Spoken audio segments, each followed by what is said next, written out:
জানোয়ারের বাচ্চা, এই তোকে আমি দুপুরে বলছি না ইফতার রেডি করতে, তুই বিকালে কেন ইফতার রেডি করতে আসলি? তুই জানিস না এখন আজানের সময় হয়ে গেছে?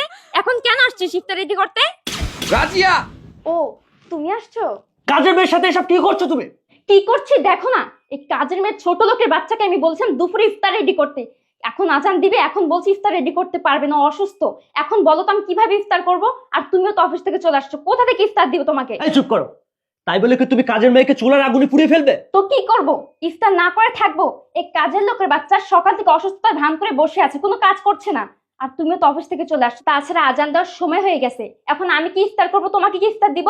সাহেব, সকাল থেকে না আমার গায়ে অনেক জ্বর উঠছে। আমি ম্যাডামের দ্বারা ওষুধ চাইছি, ম্যাডাম আমার ওষুধও দেয় না। আমার শরীরটা অনেক খারাপ লাগছিল, এর জন্য আমি শুয়ে রয়েছি। আমি কাজ কাম করতে চাইছিলাম না। ম্যাডামরা আমি কইছি যে ম্যাডাম আমার গায়ে জ্বর উঠছে, ম্যাডাম আমার জোর করে এই জায়গায় নিয়ে এসে কাজ করতে বলতেছে। সাহেব কোন, এত শরীর খারাপ থাকলে কি কেউ কাজ করতে পারে? এই ছোট লোকের বাচ্চা, আবার তুই মুখে মুখে তর্ক করছিস? এই তুমি চুপ করো। আর একটা কথা বলবা না তুমি। তুমি পুলিশ অফিসারের বউ বলে কি তুমি প্রেসিডেন্ট হয়ে গেছো? সে আমাদের বাড়িতে বিগত 3 মাস ধরে কাজ করছে। সে অসুস্থ থাকতেই পারে, তার কোনো প্রবলেম হতেই পারে, তাই বলে তুমি তার সাথে খারাপ ব্যবহার করবে? সে তোমার ইফতারি বানাতে পারেনি, সে তোমার কাজ করে দিতে পারেনি বলে তুমি এভাবে তাকে চুলায় পড়াবে? এটা কোন আইনে আছে? এই তুই তো ভালো করে জানিস আমি একজন সৎ নিষ্ঠাবান পুলিশ অফিসার। সরকার যে টাকা বেতন দেয় আমি সেই টাকা দিয়ে চলি। তারপরে ভেবেছি এই রমজান মাসে তোর কষ্ট হয়ে যাবে বলে আমি একটা কাজের মেয়ে এনে রেখেছি, আর তুই তার সাথে এরকম বাজে ব্যবহার করছিস। এই কাজের মেয়েদেরকে কি মনে হয় তোর? তারা কি মানুষ নামে রোবট? এই এদিকে তাকা। আজকের কাজের মেয়ে অসুস্থ, তার সেবা করার দায়িত্ব কার ছিল? তোর ছিল।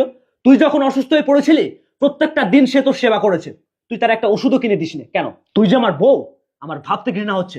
এই রমজান মাসে মেয়েটা অসুস্থ, মেয়েটা সারাদিন রোজা রেখেছে, আর তুই তার সাথে এই নির্মম অত্যাচারটা কিভাবে করলি? সূর্য শোনো আমার এই কথা। চুপ, একটা কথা বলবি না। এই রমজান মাসে একজন রোজাদার ব্যক্তির সাথে তুই যে জঘন্য কাজটা করেছিস, এখানে কোনো সিম্প্যাথি দেখাতে আসবি না। বোন, তুমি একদম চিন্তা করো না, আমার কথাটা শোনো। তুমি আজকে থেকে আর আমার বাড়িতে কাজ করবে না, সমস্ত কাজ ও করবে। তুমি বাড়িতে যাও, আমি তোমাকে কিছু টাকা দিয়ে দিচ্ছি, প্রত্যেক মাসে তুমি আমার কাছ থেকে বেতন নেবে কাজ ছাড়াই, ঠিক আছে? এই শোন, তোকে একটা কথা বলছি, ভালো করে শুনে নে। আজকে থেকে এই মেয়ের প্রত্যেকটা কাজ তুই নিজের হাতে করবি, ঠিক আছে? মাসকারা দিতে দিতে একদম মাথায় উঠে গেছে। চলো বোন। আর তোমার এই যে অবস্থা দেখি, তোমার এই যে অবস্থা, চলো আমি তোমাকে ডাক্তারের কাছে নিয়ে যাবো। এই মেয়ের যদি কিছু